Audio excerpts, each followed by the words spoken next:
দেখুন, জ্যোতি বাবু ভারতবর্ষের বামপন্থী রাজনীতির ক্ষেত্রে দাঁড়িয়ে ইজ আ টর্চ বিয়ারার। উনি ভারতবর্ষের বামপন্থী রাজনীতিকে ডিফাইন করেন এরকম একটি মানুষ, এবং খুব কম বামপন্থী রাজনীতিবিদ ছিলেন ভারতবর্ষের মাটিতে যারা বামপন্থার গণ্ডি পেরিয়ে নিজেদের প্রাসঙ্গিকতা কে সারা ভারতের বিভিন্ন রাজনৈতিক দলের কাছে তুলে ধরতে পেরেছে।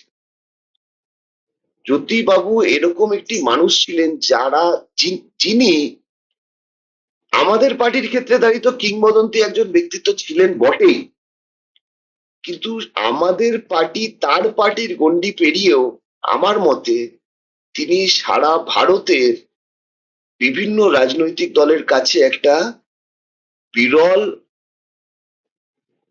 অ্যাকসেপ্টেন্সের নজির তৈরি করতে পেরেছিলেন, গ্রহণযোগ্যতার নজির তৈরি করতে পেরেছিলেন। যদি সেইটা না করতেন তাহলে 96 সালে তাকে প্রধানমন্ত্রী হওয়ার জন্য এতগুলো রাজনৈতিক দল একজোট হয়ে বলতো না।